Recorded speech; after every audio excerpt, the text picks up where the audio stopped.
दादा, अरे 7 दिवसावर आले लग्न, सगळी तयारी झाली, पण फर्निचरचं काय? गृहवस्तू भांडार 10 ठिकाणी फिरण्यापेक्षा आपल्याला हव्या असलेल्या वस्तूंच्या हजारो व्हरायटीज एकाच ठिकाणी पाहायला मिळतात, फक्त गृहवस्तू भांडार मध्ये. शालेय अभ्यासक्रमाच्या बरोबरीनं आता कौशल्य शिक्षणाची सुविधा निर्माण करणं गरजेचं आहे. प्रत्येक शाळा आता कौशल्य विकासाचं केंद्र झाली पाहिजे, अशी अपेक्षा जलसंपदा मंत्री राधाकृष्ण विखे पाटील यांनी व्यक्त केली आहे. बाल शिक्षण मंडळाच्या जाजू इंग्लिश मीडियम स्कूलच्या इमारतीचं उद्घाटन रामभाऊ म्हाळंगी प्रबोधिनीचे चेअरमन डॉक्टर विनय सहस्रबुद्धे यांच्या उपस्थितीत झालं. यावेळी आमदार अमोल खताळ, भाजपाचे नेते श्याम जाजू, संस्थेचे अध्यक्ष ॲडव्होकेट अरविंदराव गणपुले, सचिव नीला जोशी, डॉक्टर अरविंद रसाळ, जाजू परिवाराचे प्रतिनिधी सुरेश जाजू, निलेश जाजू यांसह मान्यवरांची हजेरी होती. शालेय शिक्षणाच्या व्यवस्थेमध्ये विद्यार्थी हा केंद्रबिंदू मानून संरचना आणि पायाभूत सुविधा शाळांमध्ये निर्माण झाल्या पाहिजेत. आता पाठ्यपुस्तकं बनवण्यासाठी संस्थांनाही मुभा देण्यात आली असल्यानं शाळांना अभ्यासक्रम तयार करणं शक्य आहे. आज इंग्रजी माध्यमातून आपण शिक्षण देणार आहात, तर बिनभेसळीची शुद्ध मराठी भाषासुद्धा शिकवा, तरच आपली भाषा जिवंत राहील, असं विचारवंत डॉक्टर विनय सहस्रबुद्धे यांनी म्हटलंय. शाळांमध्ये स्मार्टफोन रोखण्याचा प्रयत्न निश्चित झाला पाहिजे, असं सूचित करून यामुळं आपण चुकीच्या गोष्टींना निमंत्रण देत आहोत. जबाबदार पालकांनी केवळ शाळेवर अवलंबून राहू नये, यासाठी आता पालकांचे प्रबोधन वर्गही शाळांमधून सुरू करण्याची वेळ आली आहे, असंही त्यांनी म्हटलंय. वास्तविक करताना संस्थेच्या बाबतीत काही इतिहास थोडक्यात माहिती सांगण्याची जबाबदारी माझ्यावर सोपवलेली आणि हे सांगताना मला अभिमान वाटतो की 1952 सालापासून विशेष शासकीय मदत किंवा राजाश्रय याशिवाय एखादी संस्था उभी राहते आणि गेली 75 वर्ष सतत वेगवेगळ्या क्षेत्रांमध्ये संस्था आणि शाखा उभ्या करून ठिकठिकाणी विद्यार्थ्यांकडे अभिमुख असलेलं शैक्षणिक कार्य उभं करते ही या संस्थेची विशेष पार्श्वभूमी आहे. अनेक स्वप्ने, जिद्द आणि अथक परिश्रमातून उभ्या राहिलेल्या ह्या आपल्या सुंदर नवीन वास्तूचे सर्वांच्या साक्षीने उद्घाटन होत आहे. या आनंद प्रसंगी मी आपणा सर्वांचे मनपूर्वक स्वागत करते. ही केवळ विटा सिमेंटची इमारत नाही, तर हे आपल्या विद्यार्थ्यांच्या उज्ज्वल भवितव्याचे शिल्पस्थान आहे. मला सांगताना अतिशय आनंद होत आहे की नवीन वास्तूमध्ये अधिक सुसज्ज वर्गखोल्या, प्रशस्त ग्रंथालय, डिजिटल बोर्ड, कॉम्प्युटर लॅब, भव्य क्रीडांगण आणि विद्यार्थ्यांच्या कलागुणांना वाव देण्यासाठी व्यासपीठ उपलब्ध करून देण्यात आले आहे. नवीन वातावरणात शिकण्याची तसेच शिकवण्याची प्रक्रिया अधिक रंजक आणि प्रेरणादायी होईल याची मला खात्री आहे. सांगायचा उद्देश असा आहे का या शाळेला साहेब सगळ्यांनी डोनेशन कोणी दिलेले, व्यापारी वर्ग जास्त आहे. ते काय पाहतात का आपला दिलेला पैसा हा चांगल्या ठिकाणी वापर कुठं होऊ शकतो. आणि हे खरोखर आदरणीय गणफुले काकांच्या मला अजून एक गोष्ट आठवते. आता श्रीराम भाऊंनी बोलतील परदेशपुरामध्ये ती शाळा होते, ते आपण सर्व केंद्र होतं. तर अशा सगळ्या शाळेच्या सर्व स्टाफच्या सर्व डायरेक्टरचे मी आभार मानतो. आणि त्यांनी ही संधी मला दिली. जगू काका सकाळी सांगत होते मला हे वाक्य वापरतो, संधी मला दिली का हे डोनेशन द्यायला लावले. या संधी दिली म्हणण्यापेक्षा खरोखर चांगल्या ठिकाणी माझं डोनेशन गेलंय मी सांगतो.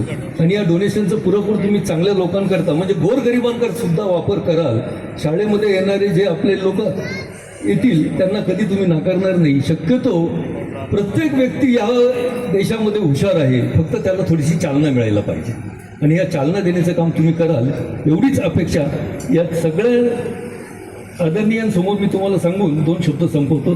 संगमनेरमध्ये तसं बघितलं तर एखादी शिक्षण संस्था 52 सालापासून सुरुवात करते आणि आज त्या छोट्याशा रोट्याचा एक वटवृक्ष झाला आहे. संगमनेरसारख्या ठिकाणी संस्था चालवणं खूप अवघड होतं, परंतु मी या सर्वांचं संस्थेला मदत करणारे प्रत्यक्ष अप्रत्यक्ष सर्वांचं अभिनंदन करेल का संगमनेरसारख्या ठिकाणी तुम्ही एक वेगळ्या पद्धतीने नावारूपाला ही शिक्षण संस्था आणली. या शाळेच्या माध्यमातून हजारो विद्यार्थी आज घडवले गेले. बरेचसे विद्यार्थी उच्चपदस्थ अधिकारी आहेत, वेगवेगळ्या क्षेत्रामध्ये आहेत. निलेश भाऊनी सांगितलं आता ते सुद्धा या शाळेचे विद्यार्थी आहेत. ही भावी पिढीसुद्धा इथं आलेली आहे. याच्यातूनच उद्या कुणीतरी कलेक्टर होईल, कुणी IPS होईल, क्रीडा क्षेत्रामध्ये असेल, वेगवेगळ्या क्षेत्रामध्ये निश्चित नावलौकिक करेल. मला या कार्यक्रमाच्या निमित्ताने फक्त एवढंच सांगायला आवडेल का ज्यावेळेस या कुणी आमदार बी होऊ शकतो, कारण संगमनेरमध्ये हे शक्य आता होत आहे. त्यामुळं जी शाळेला येताना मधल्या कालावधीमध्ये काही ठेकेदाराच्या हलगर्जीपणामुळे आपला जो शाळेत येणाऱ्या विद्यार्थ्यांच्या पुलाचा प्रश्न निर्माण झाला होता, परंतु तो प्रश्नसुद्धा आदरणीय पालकमंत्री महोदयांनी तत्काळ त्या पुलाला निधी दिला. निधी दिल्यानंतर सुद्धा त्याला बराचसा वेळ लागला, पण संगमनेरमध्ये परिवर्तन झाल्यानंतर साहेब त्या पुलाचा स्पीड वाढला. नाही तर बऱ्याच जणांना वाटलं होतं का निवडणुका झाल्यानंतर त्या पुलाचं उद्घाटन करूया, परंतु आज ज्या पद्धतीने विद्यार्थ्यांची मधल्या कालावधीमध्ये गैरसोय झाली होती, साहेबांनी तत्काळ त्याला निधी बी दिला आणि तो पूल कशा पद्धतीने पूर्ण होईल यासाठी प्रयत्न केला. आम्ही लहान होतो त्यावेळेस गणेशनगरमध्ये बाल शिक्षण मंडळाचं जे आहे तिथले काही विद्यार्थी जे तिथं थांबत होते, तर ते माझ्या बरेचशे वर्गामध्ये सुद्धा आम्ही बरोबर शिकलोय. त्यामुळे जी शिक्षण मंडळाच्या वतीने जी शिस्त लावल्या गेली, जे चांगल्या पद्धतीचं काम केलंय, मी त्याचा निश्चितच या निमित्ताने उल्लेख करून या संस्थेच्या पुढील वाटचालीसाठी शुभेच्छा देईल. मुंबई पुण्यासारख्या भागामध्ये इव्हेंट्स खूप होतात आणि इव्हेंट मॅनेजमेंट कंपनीलाच सगळं कॉन्ट्रॅक्ट दिलं जातं. त्यामुळे ते इव्हेंटच्या कचकडी एक प्रकारच्या कृत्रिम अशा कार्यक्रम संयोजनाच्या पार्श्वभूमीवर आजचा हा अतिशय आत्मीयतेने योजलेला कार्यक्रम विशेष नजरेत भरणार आहे. आणि असे कार्यक्रम संगमनेरसारख्या शहरातच होऊ शकतात. आता मुंबई पुण्याची ती ताकद राहिलेली नाही. त्यामुळे एक चांगला अनुभव तुम्ही मला या निमित्ताने दिलात, त्याबद्दलही मी आयोजकांना धन्यवाद देतो. मी जाजू परिवाराचं, निलेशजींचं आणि त्यांच्या सर्व सहकाऱ्यांचं, सुरेशजींचं खूप मनापासून अभिनंदनही करतो, धन्यवादही देतो. आमच्यासारख्या अनेक कार्यकर्त्यांच्या मनामध्ये संगमनेर म्हणजे जाजू असं एक समीकरण झालं होतं, विशेषतः शामरावांचे आदरणीय पिताजी शंकरलालजी जाजू यांच्यामुळे. आणि शामराव स्वतः आणीबाणीमध्ये जेलमध्ये होते, त्यावेळी शंकररावांनी त्यांना अतिशय सुंदर पत्र लिहिलं होतं.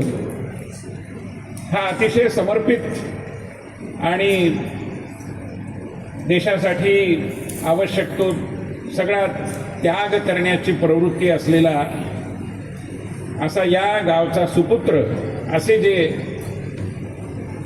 स्वर्गीय आदरणीय शंकरलालजी जाजू यांच्या पुण्याईचं पाठबळ सबंध जाजू परिवाराकडे आहे. आणि मला असं वाटतं की त्या पाठबळातूनच अशा प्रकारचा विचार आपल्या मनामध्ये आला. मी आपलं सगळ्यांचं पुन्हा एकदा जाजू परिवाराचं मनापासून अभिनंदन करतो. वेळ खूप झालेला आहे. खूप चांगले विचार राधाकृष्णजींनी पण आपल्यासमोर मांडले, त्याच्या आधी शामराव बोलले आणि राधाकृष्ण विखे पाटलांचं भाषण मी लक्षपूर्वक ऐकत होतो, कारण ते स्वतः राज्याचे शालेय शिक्षण मंत्री म्हणून देखील काही काळ काम करत होते. त्यामुळे कोणी राजकीय नेता अशा उपक्रमामध्ये जे बोलेल त्यापेक्षा त्यांचं भाषण वेगळं होतं. त्याच्यामध्ये एक अंतर्यामीचा ओलावा होता, एक जिव्हाळा होता, एक कळकळ होती. याचं कारण त्यांनी जो उल्लेख केला सबंध विखे परिवाराची परंपराच, बाळासाहेब विखे पाटील, पद्मश्री विठ्ठलराव विखे पाटील, आता ते, या सगळ्यांनी राजकारणाकडे एका रचनात्मक दृष्टीने बघितलं, म्हणून संस्थांचं एक अतिशय चांगलं जाळं निर्माण केलं. पाठ्यपुस्तक विषयक आम्ही जो एक अभ्यास अहवाल दिला होता त्याच्यातल्या जवळजवळ सगळ्या शिफारसी मान्य केल्या आणि तो अहवाल तयार करत असताना आम्हाला एका वेगळ्या अनुभवाला सामोरं जावं लागलं. पाठ्यपुस्तक रिफॉर्म्स, टेक्स्टबुक रिफॉर्म्स, पाठ्यपुस्तकातल्या सुधारणा असा विषय होता. तर आमच्याकडे एक गुडगावमध्ये राहणारा आणि एका इंग्रजी माध्यमात जाणारा पण ज्याची आई मराठी आहे असा एक व्यंकटेशन नावाचा मुलगा त्यांनी पत्र लिहिलं संसदेच्या समितीला की मला संसदेच्या समितीसमोर येऊन साक्ष द्यायची आहे. 7वीतला मुलगा. आता इतक्या लहान मुलाला संसद समिती कधी बोलवत नाही, पण आम्ही सभापतींची परवानगी घेतली. ते म्हणले बोलवा, काय हरकत नाही, त्याचं म्हणणं ऐकून घ्या. आम्ही बोलावलं आणि बहुतेक संसदेच्या इतिहासात समितीसमोर साक्ष द्यायला आलेला सगळ्यात तरुण मुलगा तो असतो. त्यांनी आम्हाला काय सांगितलं, आणि ही घटना 2018-19ची आहे, ज्यावेळी NCERTची पाठ्यपुस्तकं बदललेली नव्हती. प्रक्रिया सुरू होती पण बदलली नव्हती. त्यांनी सांगितलं की माझ्या 7वीच्या इतिहासाच्या पुस्तकात मला औरंगजेबाबद्दल 4, शहाजहानाबद्दल 3 परिच्छेद वाचावेच लागतात, आणि मी त्यावेळी बघतो की माझ्या छत्रपती शिवाजी महाराजांबद्दल काय लिहिलंय, त्यांना 8 ओळींमध्ये त्यांचा विषय संपवला. महाराणी झाशीबद्दल 2 ओळी, अहिल्यानगरचीच चांद बीबी आपण सगळे जण ओळखतो त्यांच्याबद्दल 3 ओळी. हा काय प्रकार आहे, तुम्ही मला हे नको ते का शिकवता, अशी तक्रार घेऊन तो आला. आणि आम्ही त्याचं म्हणणं ऐकून घेतलं. पुढे त्या मुलांनी त्यावर एक पुस्तक लिहिलं की कशा पद्धतीने पाठ्यपुस्तकं बदलण्याची गरज आहे. आणि अगदी परवा डिसेंबर महिन्यात पुण्याच्या एका कार्यक्रमात, तो आता पुण्याला कॉलेजचं शिक्षण घेतो, तो मला भेटायला आला हे सांगायला की तुम्ही शिफारसी सांगितल्या त्या मान्य झाल्या आणि त्यामुळे पाठ्यपुस्तक बदललंय, हे बघा असं करून पाठ्यपुस्तक बदललं. त्यामुळे शिक्षणाचा आशय आपण बदलला पाहिजे. जे तुम्हा आम्हाला शिकणं आवश्यक आहे, ज्यामुळे आपली या मातृभूमीविषयी, आपल्या संस्कृतीविषयी, आपल्या देशाविषयी एक चांगली जाण मनामध्ये निर्माण होईल, असं शिक्षण आम्हाला इतिहासातून, भूगोलातून, साहित्यातून मिळालं पाहिजे. आज भारत सरकार पंतप्रधान नरेंद्र मोदींच्या नेतृत्वाखाली त्या दिशेने दमदार पावलं टाकते. हे आपल्या सगळ्यांसाठी अत्यंत आनंदाचा विषय. इंग्रजी माध्यमाची शाळा, त्यामुळे मातृभाषेतून शिक्षणाचा विषय जरी महत्त्वाचा असला तरी तो एका वेगळ्या शाळेत आपण करणार आहात. इथे आपण इंग्रजी माध्यमातून शिक्षण देणार आहात. शेवटी बाजाराचं म्हणून एक दडपण असतंच, मार्केट आता इंग्रजीतून झालंय, पण त्यात देखील आपण भारतीय कंटेंट कसा घालू शकू. अतिशय समर्पित भावनेनं बाल शिक्षण मंडळाची वाटचाल 1952 सालापासून सुरू आहे. समाजातील दानशूर व्यक्तींनी संस्थेच्या या शैक्षणिक कार्याला पाठबळही दिलंय.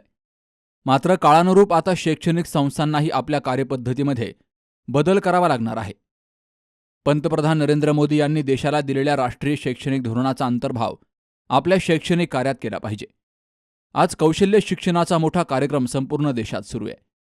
विद्यार्थ्यांमधील संशोधन वृत्तीला चालना देण्यासाठी शालेय जीवनापासूनच कौशल्य प्रशिक्षण सुरू झालं तर विद्यार्थ्यांचा प्रवास सुकर होईल.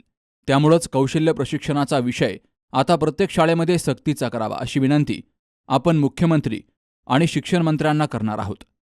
कोचिंग क्लास ही सर्वात मोठी कीड ही शिक्षण व्यवस्थेला लागली असून आपल्या संस्थेतील विद्यार्थी कोचिंग क्लासला जाणं म्हणजे हे आपलं अपयश आहे असं समजून कोचिंग क्लासला आमचा विद्यार्थी जाणार नाही हा संकल्प करण्याचं आवाहन मंत्री विखे पाटील यांनी केलं. आपल्या संगमनेर शहराच्या शैक्षणिक क्षेत्रामध्ये ज्यांनी आपल्या स्वतंत्रपणानं आपले आगळं वेगळं स्थान निर्माण केलं, त्या बाल शिक्षण मंडळाच्या इंग्लिश मीडियम स्कूलच्या नवीन इमारतीचं उद्घाटन संपन्न होतं आहे आणि ज्यांच्या शुभास्ते उद्घाटन झालेलं आहे ते आपले ज्येष्ठ विचारवंत, म्हाळगी प्रबोधिनीचे चेअरमन, माजी खासदार सन्मान्य आदरणीय विनयजी सहस्त्रबुद्धे यांचं मी आपल्या सर्वांच्या वतीने मनपूर्वक स्वागत करून त्यांना मनापासून धन्यवाद देतो. तर म्हणजे त्यांच्या येण्यानंच मला वाटतं या कार्यक्रमाला एक आगळं वेगळं महत्त्व प्राप्त झालेलं आहे. अद्याप तशी इमारत बांधत असताना त्यांनी त्याला देणगी दिली, म्हणून मी या जाजू परिवाराचं, ओरा परिवाराचं आणि शहा परिवाराचं मी आपल्या सर्वांच्या वतीने त्यांचंसुद्धा मनापासून अभिनंदन करतो. तर 52 साली या मंडळाची स्थापना झाली आणि ती वाटचाल मला माहीत, मी वाटचाल आता मी माहिती घेत होतो, नवीन पिढीला माहीत नसेल. लोणीहून त्यावेळी संगमनेरला यायचं, त्यावेळी जो प्रवास होता मला नेहमी सांगायचे, त्यावेळी त्या ST बस ज्या होत्या त्या वाफ्याच्या होत्या. म्हणजे बस आली लोणीला की त्यात ती रात भरायची आणि ती वाफ झाली तयार की मग बस पुढे निघायची. आणि त्याच्या जुना एक लिंबा झाड होतं त्यावर पाणी ठेवल्या होत्या, नगर, संगमनेर अशा त्या गाड्या त्या, आणि ST स्टँड नाही, काही नाही. अशा काळामध्ये या ठिकाणी शिक्षणाचा एक यज्ञ सुरू झाला आहे.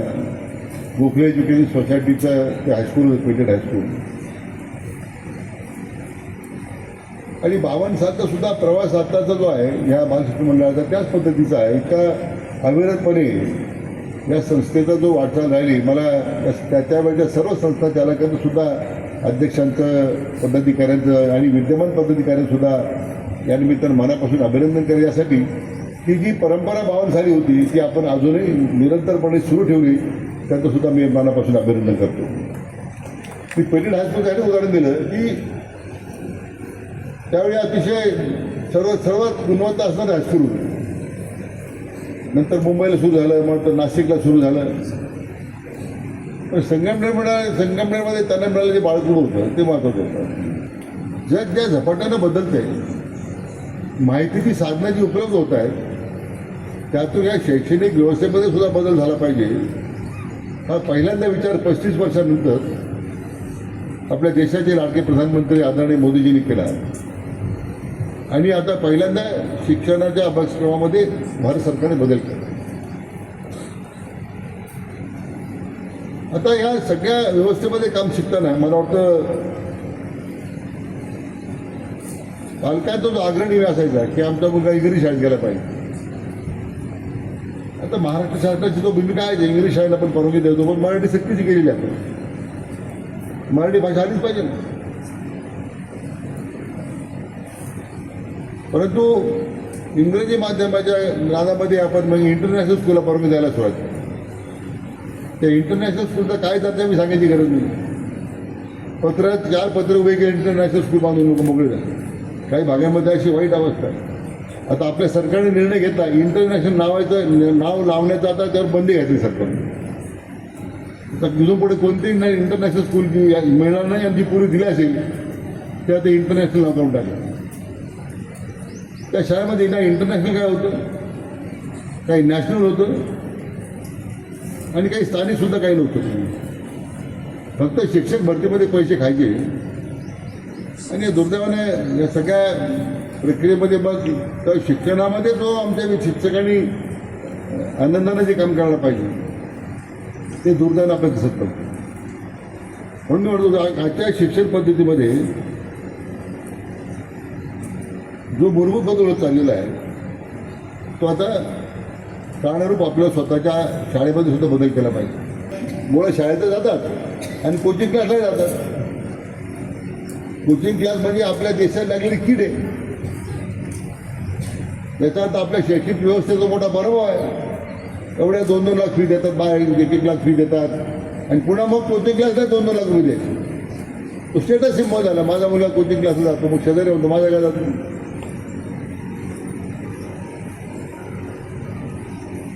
मग आम्ही शाळेत काय शिकवतो, ज्युनियर कॉलेजमध्ये काय शिकवतो आपण. ज्या शाळेतले विद्यार्थी कोचिंग क्लासला जात असतील त्या शाळेचं पुनर्मूल्यांकन करण्याची आवश्यकता असं बदल करतात. त्या शाळेतला एकही विद्यार्थी कोचिंग क्लासला गेला नाही पाहिजे हा संकल्प तुम्ही मित्र आज केला पाहिजे. नाही तर आम्ही जाऊ देणगी देतात, पवारा समाज परिवार देणगी देतो, त्या देणगी यासाठी देत नाही या मुलांनी कोचिंग क्लासला जाऊन. शिक्षकांना वाईट वाटेल थोडंसं, पण ते कटू सत्य मला तुम्ही स्वीकारलं तर. सगळे म्हणलं किती कोचिंग क्लास सांगा बरं, किती आहे? पण 1 लाख रुपये किती आहे का बरं कोचिंग क्लासला पोहोचले.